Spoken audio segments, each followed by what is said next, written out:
Hello guys, I'm just making another Nasus video for you today. You can see I've got the wiki open, looking at his skills.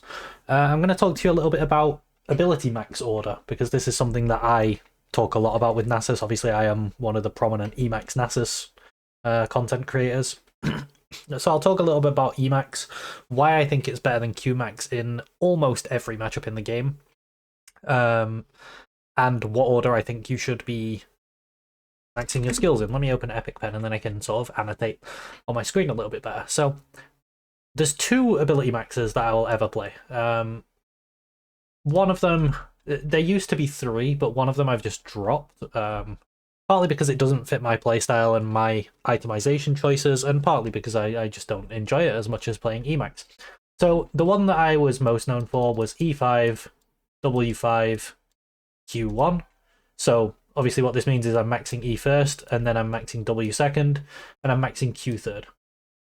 So this comes in at level 12 because we always play triple tonic. Triple tonic is very, very good on Nasus because all of your spells, when you put points in them, especially Wither, I'm going to talk about that in a bit, but especially Wither, are massively increased when you put points into them, right? They all lower the cooldown, except for E. But these two lower the cooldown. The base damage on E goes up massively. You can see the per tick and flat damage goes up very, very high.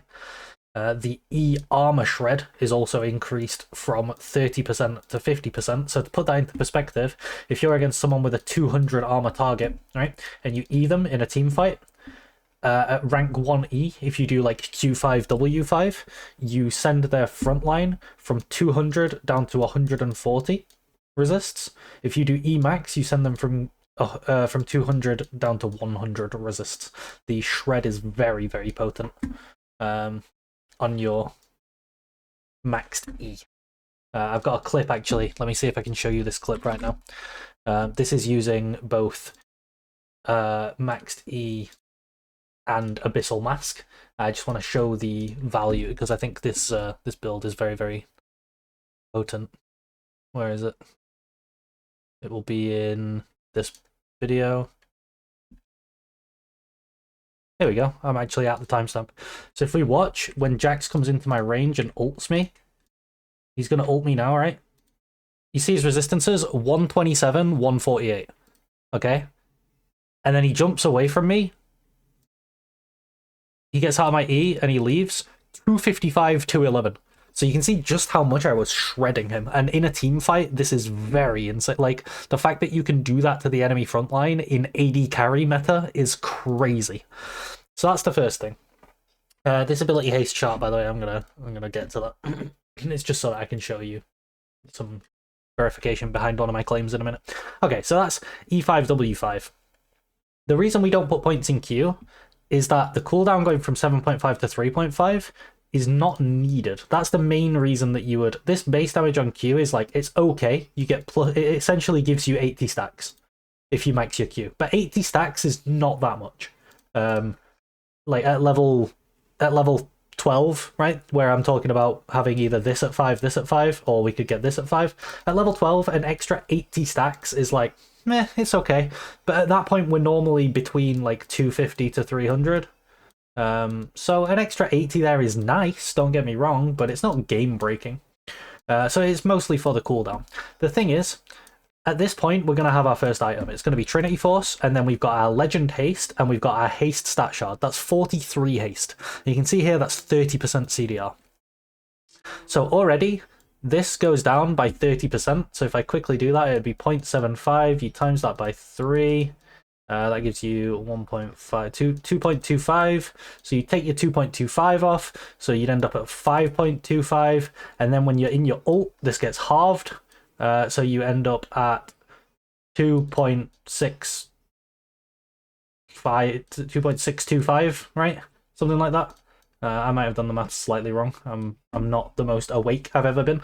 But I think it's like 2.625 second cooldown on your Q, right? So you're at like a 2 or 3 second cooldown on Q with only 1 point in it, which is really, for me, that's enough, right? You're doing like E auto Q, auto Q, auto Q, you know, like you're doing a lot of, and you'll see in my videos, I do a lot of Qs in my ult, even with no points in Q, because just by having haste, and this trait as well, the second item, Spear of Shojin, that's an extra 35 haste.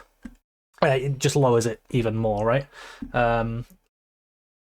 So yeah, also I think like having low cooldown Q gets exponentially better the more stacks you have, and you have more stacks late. So if you max it later, it's nice later in the game anyway. Okay, so E, this gives us really good laning and shred. Now let's get on to the big boy, W. Now W, putting points in this ability is crazy. Now what I want to show is that not only does the cooldown go down, but it looks like the slow is getting like reasonably stronger each time, but that's not actually how this works. And if you watch it in game, there's a reason that rank 5 Wither feels so much stronger than any other Wither. It's because it is, right? So if we look at this, you're going from 47% slow to 59. So the enemy's move speed, if you take 47% of their move speed away, they'll be at 53% of their regular move speed. Okay, so you've kind of slowed them by half. Okay, the next one, they'll be at 41% of their move speed. So you've slowed them down from about half. You've now took about 60% of their move speed, right? If we get over to here, you're doing 83, right? So with 83, you're setting them to 17% of their move speed. So if they had like 500 move speed, you're setting this down to, what is 500 times 0.17? You're setting them down to 85 move speed, right? And this gets exponentially bigger because there is a cap on what you can do to move speed, but the faster people are, the more this is felt, right? 95%, you're putting them to 5%. So this value is 3 times lower on rank 5 Wither. So, you know, at 500, this would try to put them to what? Like 25 move speed? Which obviously a lot of the time this is going to get move speed capped, but if someone's fast, it basically guarantees you put them to move speed cap. A lot of the time, if people aren't particularly quick in the game, the rank 4 one will also put them to move speed cap, but you see the difference, right? As you rank it up, the gap between 50% that you're setting them to and 60%, it's like, you know, this is like 20% more, because you get 20% of the 50% is 10%, whereas going from 83 to 95%, you're going from 17 to 5. It's like this is more than 3 times lower. So yeah, the more points you put in W, the more potent it becomes. It gets exponentially better. W, I think this should always be rank 5 at level 12. Every single game.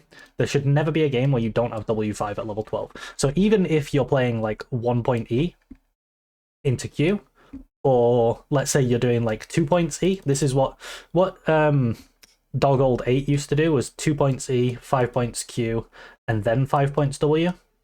And this was like his Qmax build. Dog 8, obviously, I don't know if he still does that. I've not watched him in a while. But very, very good player. And I do like that. I think it's actually better in a lot of cases to go 2 points E, 4 points Q, 5 points W to get the W maxed at 1 level earlier.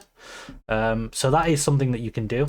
But now that I've explained every spell, obviously the one that I'm most famous for is the 5E, 5W, 1Q. But now I'll talk to you about the other one. The other one is the 3E, 3Q, 5W. So this is perfectly in the middle. The 3E, this gives you your wave clear breakpoint. You don't get the extra poke, you're down at 135 instead of 215. You don't get the extra shred, you're down at 40% instead of 50%. But you do get 2 extra points in your Q. And if you remember, we had that 2.6 second cooldown before, right? Well, now our base cooldown's 5.5 on the Q. Also, we get 40 extra stacks, essentially, because of this. Okay, so 5.5, we need to take 30% away. I'll just, do you know what? I'll just do it like this because I'm lazy. 5.5 multiplied by 0.7, you get 3.85. You half that in your ult, so you got 3.85 Q. You half that in your ult, you got a 1.9 second Q. Okay, and this feels very good. So if you want to play more of that traditional Nasus, I would definitely recommend this 3E, 3Q, 5W. This gives you a really nice lane phase. You can get slightly more stacks by the lower cooldown Q. You have enough points in E for your wave clear. But you also get your 5 points W at level 12, because I think that's the most important thing. But yeah, I will probably continue to play my 5E, 5W, 1Q, because 1, I enjoy it, and 2, I think it fits my builds. Like if you're doing the double mask build that I've been doing, I think you should do 5 E for sure. Whereas if you're doing more of a traditional like D-Ring, Dark Seal, Triforce, then probably do like 3E, 3Q, 5W. But yes, with the Mask Shojin Liandry Riftmaker build, I would definitely say max the E, get the most value out of that. But yes, the main thing, whatever you do, make sure that you get your W maxed out by level 12. And again, level 12, not level 13, because we're taking triple tonic every single game, which gives us an extra skill point at level 9. So as you can see, all of these skills are really, really good when you put points in them, so triple tonic just has huge value on Nasus. It's one of the best runes in the game, and it's also in the same tree as one of the other best runes in the game, which is Approach. Approach Velocity is crazy on Nasus. It's just really good. 15% move speed is huge. So you should always be taking Approach, always be taking Triple Tonic, and then your main tree you can sort of flex between Sorcery Phase Rush, or you could play Precision Fleet. But yeah, that's basically my little video for Season 14 about ability order on Nasus, and a little bit explaining about why you pick each ability. Obviously at level 6, 11, and 16, you're going to put a point in your ult. The cooldown, this isn't your ult, here's your ult, this is your ult. Yeah, the cooldown goes down massively when you put points in it. As you can see here, from 120 all the way down to 80, you also gain more resistances, you also gain more health, and you also deal more base magic damage per tick. The increased size, who cares about that? But yeah, it also scales crazily off points. And also, the last thing I want to talk about, just before I finish the video, is another reason that Triple Tonic is so good, is that if we think about level 15, right? Often to be, like, in brackets, full abilities, you'd want to be level 18, yeah? But at level 16, like 15, 16, we feel kind of full on Nasus, because with Triple Tonic, what we have at level 16, at level 15, we have 4Q, 5W, 5E, and 2R. Okay? This is at 15, so you see we're only missing 1 point here and 1 point here. And then at 16, we feel pretty much full, because we have 4Q, we have 5W, we have 5E, and we have 3R. So literally all we're missing at level 16 is 1 point in Q, which is very, very negligible. All it does is give us like a tiny little bit more CDR on our Q and 20 stacks. And 20 stacks at, 30 minutes when you're going to be level 16 is nothing. So with these skill orders, you feel really, really strong with the rune setup and the skill orders at level 15, 16.